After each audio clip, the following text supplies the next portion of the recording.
Y más que entrar en esa polémica que existe de la puntuación que si se baja, se sube, queremos explicarle a usted cómo se hace ese examen, cómo es esa prueba, qué se tiene que hacer, qué preguntan y cuáles son los puntajes.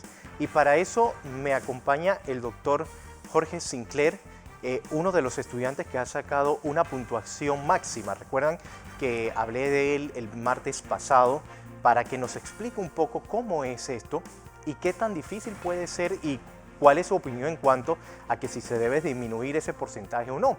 Bienvenido, Jorge, gracias por estar con nosotros, doctor Jorge Sinclair. Esta prueba, para entrar en contexto, Jorge, vamos a explicar cómo se hace, porque muchas personas hoy día conocen que los médicos tienen que realizar unas pruebas para poder entrar a un internado y así ubicarlos en algunos hospitales. Bienvenido, doctor. Sí, buenos días, gracias por la oportunidad. Sí, bueno, esta prueba es una prueba que se realiza en nuestro país en el último año de nuestra carrera, ¿no? Es decir, más o menos el sexto año de la carrera, que es previo a entrar en internado. Esta prueba más que todo evalúa lo que son conocimientos médicos y evalúa el entendimiento de lo que son las ciencias clínicas, ¿no? Que busca entonces más que todo asegurar una atención segura para el paciente.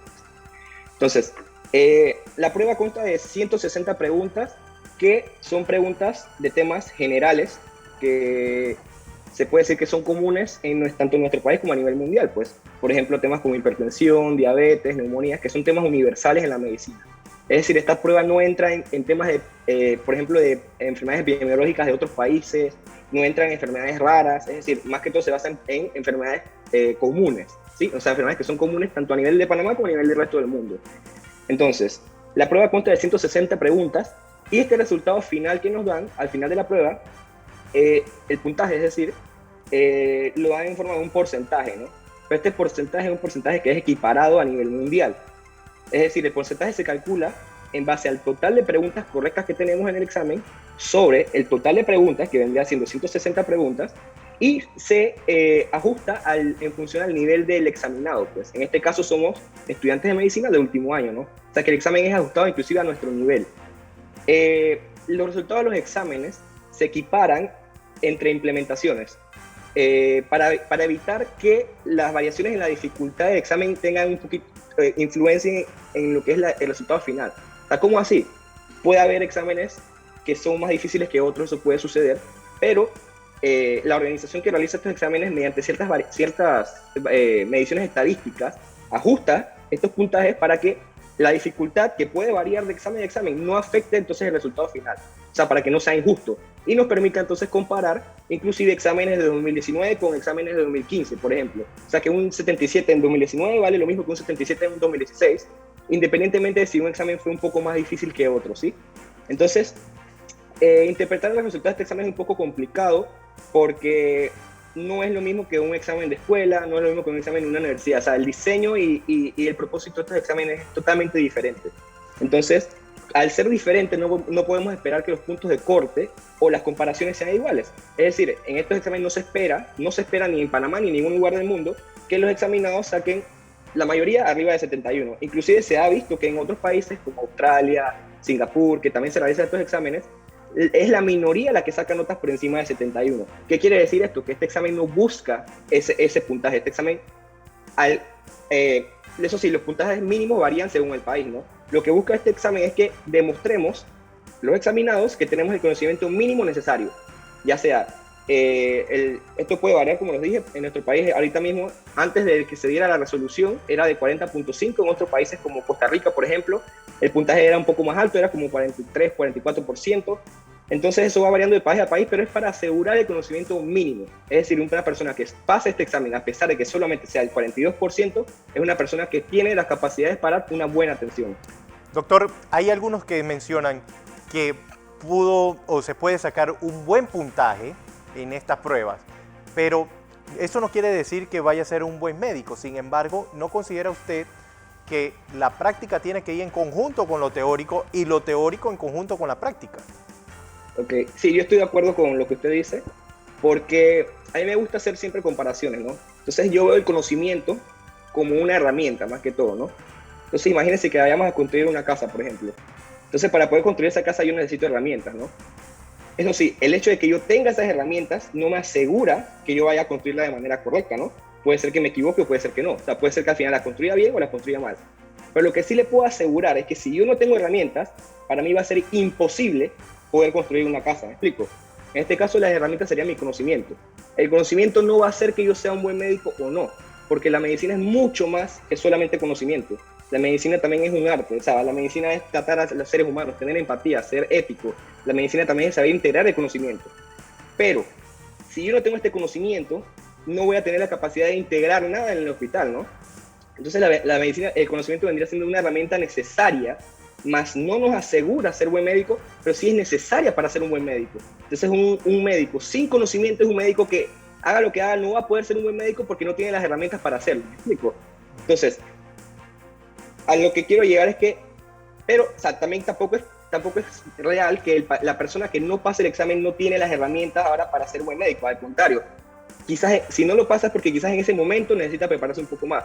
Pero una persona, una vez que pase el examen, por lo menos, aunque sea a la primera, segunda o tercera vez, no importa cuántas veces tome, lo que sabemos es que una vez que lo pases, esta persona tiene el conocimiento necesario para poder seguir el camino hacia ser un buen médico.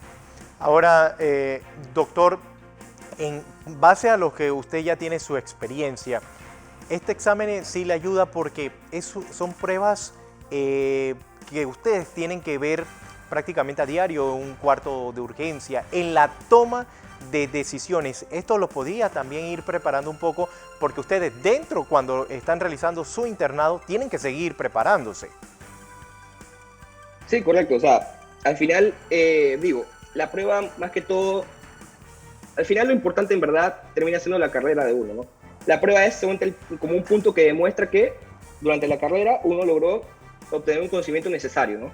Porque si bien es cierto, cuando uno llega al internado, a pesar de ser una etapa que sigue siendo una etapa de aprendizaje durante nuestra carrera, ya nosotros somos médicos que debemos tener la capacidad de, por lo menos, reconocer, por ejemplo ciertas patologías que son urgentes, reconocer qué paciente necesita atención más urgente que otro. O sea, por lo menos tenemos que tener un conocimiento mínimo para poder integrarnos entonces a la dinámica del hospital, ¿no? Entonces, la prueba esta, además de ayudarnos o de obligarnos a estudiar, también nos da como un tipo de retroalimentación, ¿no? Porque al final de la prueba siempre hay unos formularios de desempeño que nos entregan, donde nos indican inclusive nuestras fortalezas y nuestras debilidades, donde debemos inclusive fortalecer un poquito más, estudiar un poquito más, siempre con el fin de mejorar de manera individual y de mejorar a nivel nacional lo que es la atención médica, ¿no? ¿Se le entrega a ustedes para que se preparen para esta prueba algún material y lo puedan ir leyendo para prepararse y enfrentar ese día el examen? Ok. La verdad es que siempre he estado un poco abierto a que el que desee me pueda contactar por la manera que quiera en cuanto a este tema de cómo prepararse, etcétera. La verdad es que no hay un secreto real que yo pueda decir para el éxito en la prueba y en la medicina en general. Es un poco cliché, pero de verdad que lo que más funciona es estudiar durante toda la carrera. Sí. Igual siempre hay ciertos datos o tips que uno puede dar al momento de estudiar específicamente para este examen que siempre pueden ayudar.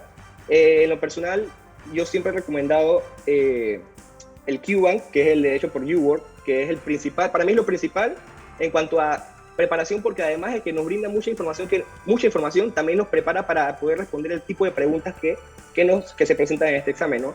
Porque como sabemos, como le dije previamente, este examen no está diseñado de igual manera que los exámenes de universidad o exámenes de escuela. Entonces muchas veces muchos estudiantes fallan no por falta de conocimiento, sino porque no saben muy bien interpretar o hacer las preguntas. Entonces esta plataforma de preguntas nos ayuda mucho en ese aspecto, ¿no? Entonces también hay ciertos libros que nos pueden ayudar, por ejemplo el First Aid es un libro bastante bueno en ese sentido, pero la verdad es que todos estos libros y bancos de preguntas son hasta cierto punto de repaso. O sea que si no tenemos una base de nuestra carrera es bastante difícil reponer lo que no hemos aprendido con estos bancos de preguntas o con estos libros que son básicamente resumen. Por ejemplo, doctor, si una persona o un estudiante no pasa la prueba o sacó un puntaje muy, muy bajo, ¿puede tener conocimiento en qué pregunta fue la que falló? No exactamente la pregunta, porque el examen no se puede ver por cuestiones de seguridad, o sea, para evitar que sea copiado a futuro, etcétera. Pero ellos sí, como le dije, ellos sí entran a un formulario de desempeño. El formulario de desempeño es bastante completo porque lo divide en cuanto a tipo de preguntas. Por ejemplo, dice preguntas de prevención, preguntas de tratamiento, preguntas de manejo. Entonces nos dice, en las preguntas de prevención tuviste el menor porcentaje, en las preguntas de tratamiento te fue bastante bien, etcétera. También lo divide entonces por sistema o por especialidad. En las preguntas de cardiología te fue bastante bien, tal porcentaje sacaste. En las preguntas de nefrología tuviste un porcentaje mucho más bajo de lo normal, deberías como que reforzar en esta materia, ¿no? En las preguntas de neurología te fue bastante bien y así, ¿no? O sea, lo vas separando por sistema o por especialidad y por tipo de preguntas, que es por preguntas de tratamiento, de diagnóstico, de prevención, etcétera. Doctor, hemos visto el rechazo en general de la gran mayoría de los gremios médicos, incluso hasta de estudiantes que no han pasado estas pruebas, rechazando la disminución de este porcentaje. Sin embargo, el presidente de la República, el día que fue vacunado, señalaba que está pensando o está sugiriendo que se aumente el porcentaje. ¿Cómo lo ve usted? Ok. Más allá del puntaje, lo que nos ha como que despertado un poco en este sentido ha sido el hecho de que, o sea, varias cosas, ¿no? Uno, que se ha intentado politizar un poco el tema de salud, el tema de educación en cuanto a medicina, lo cual no me parece, en mi opinión, correcto. Y lo otro es que lo que hemos logrado avanzar lo han querido echar para atrás, pues. O sea, más allá del puntaje, lo importante no es el puntaje de 34, de 43, lo importante es que íbamos en un camino positivo hacia adelante, poquito a poquito mejorando nuestra puntuación, ¿no? Porque es un proceso que toma tiempo también, un proceso que toma mucha educación. Entonces, pero poquito a poquito hemos ido mejorando nuestra puntuación para entonces ahora, o las exigencias o la calidad, para entonces ahora echar para atrás, inclusive por debajo de lo que era inicialmente, ¿no? O sea, por ejemplo, si no es lo mismo decir 34.5 sabiendo que antes teníamos 40.5 de porcentaje versus 34.5 si hubiéramos venido de un 30, por ejemplo. O sea, que no es el puntaje como tal, sino el camino que estamos tomando, hacia dónde estamos yendo básicamente. Y este es un examen que, como ya lo has mencionado, es prácticamente que se realiza en varios países y esto podría afectar la imagen de la medicina en nuestro país. Ok, más que la imagen de la medicina a nivel internacional, pienso que lo que nos debe preocupar a nosotros es a nivel nacional, simplemente la medicina de nuestro país. O sea, al final estos puntajes son beneficiosos para cada país porque permite comparar en qué puesto estamos con otros países. Estas comparaciones no necesariamente son competitivas, o sea, que no es tanto que nos van a ver mal o no en otros países, porque independientemente de este examen, como en cualquier país, si queremos ir a otro país a hacer una residencia o algo, hay que cumplir con los requisitos de ese país, o sea, que probablemente tengamos que hacer otros exámenes, etcétera. O sea, que más que todo este examen, la importancia, a pesar de que sí es importante a nivel internacional, porque nos permite comparar con los otros países que hacen este examen, la importancia es para nosotros saber en qué posición estamos, saber con respecto a otros países y en nuestro propio país con respecto a otras universidades, ¿no? Saber en qué posición estamos nos permite entonces mejorar, nos permite entonces elevar lo que es la calidad de nuestra atención médica para poder entonces equipararnos a los niveles internacionales y quizás a futuro inclusive superarlos, ¿no?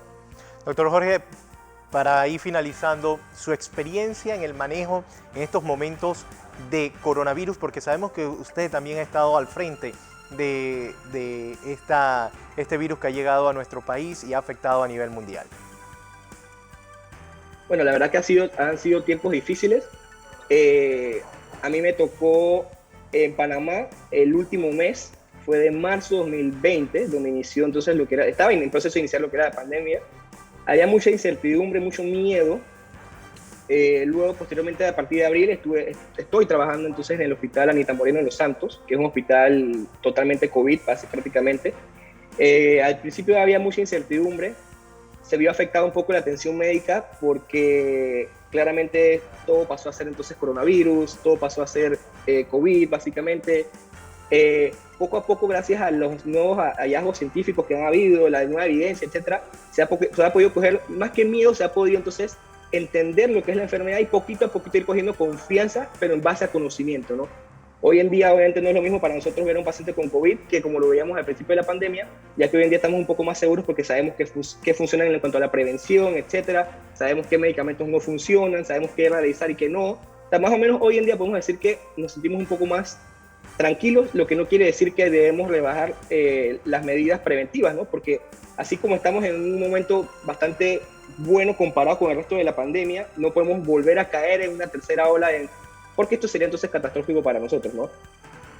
Doctor Jorge Sinclair, gracias por estar con nosotros y explicándole un poco a los televidentes y también a nuestros oyentes cómo es el proceso de ese examen para que tengamos un poco de conocimiento y se pueda realizar un mejor debate y un debate con respeto y de altura. Gracias, doctor, por estar conmigo esta mañana.